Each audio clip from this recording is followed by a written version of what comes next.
Good morning, Year 10. I am in our history room by myself. This is not ideal, but I'm just going to run through what we're going to do today. So, yesterday in history, you were doing an A marker for me. Hopefully got the idea of how to do that. So you have one paragraph with agreement, one paragraph with disagreement, and a conclusion that looks at the extent of the differences between the sources. And you have to quote from each source in each paragraph, not in the conclusion. That's all on Firefly. Gave it you yesterday, and we'll have a look at that. Go back to that and show you how to do that in the next few weeks.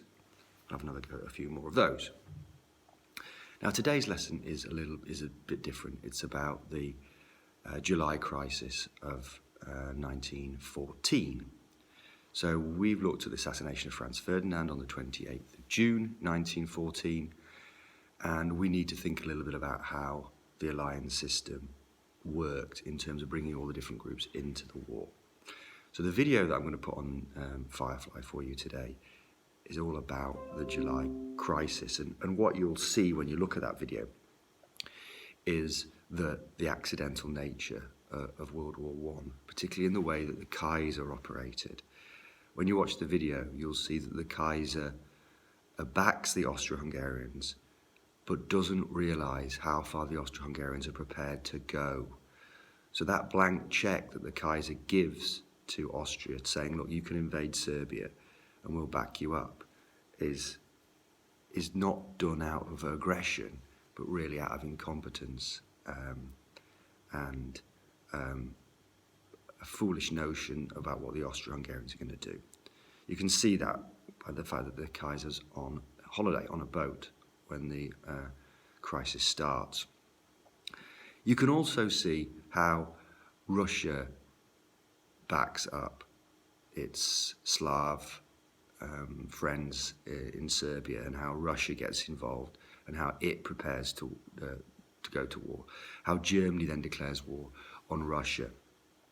How France then prepares for war with Germany to help its allies. So you can see that everything we've been doing, all the different alliances, the Triple Entente and the Triple Alliance, come into play in the July crisis and brings everybody in. So the assassination of Franz Ferdinand is linked to all the stuff we've been doing this term. It's linked to the Bosnian crisis and the Balkan Wars, because the Bosnian crisis put Bosnia into Austro-Hungary, which meant the Serbs wanted it back. The Balkan Wars created a much stronger Serbia, which meant Serb nationalism became an important criteria for the war, which led to the war between Austro-Hungary and Serbia after Franz Ferdinand was assassinated. The alliance system makes it a world war, and the alliance system is obviously going to be heavily linked in with all the other stuff that we've done, like the Moroccan crises, because the Kaiser needs the Austro-Hungarians to back him up after the Moroccan crisis, because he's perceived to be weak in both of those crises, because he has to back down, particularly in the second crisis. The British move away from splendid isolationism towards an Entente Cordiale and then the Triple Entente, because they perceive the Germans to be a threat, particularly with the building of the Nassau, which is the German equivalent of the dreadnoughts.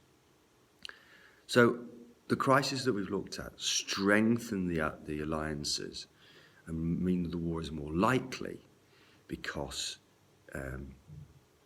it's therefore going to be a war between two big alliances. Obviously, Britain declares war on Germany on the 4th of August because the Germans invade Belgium, and you'll see that on the video as well.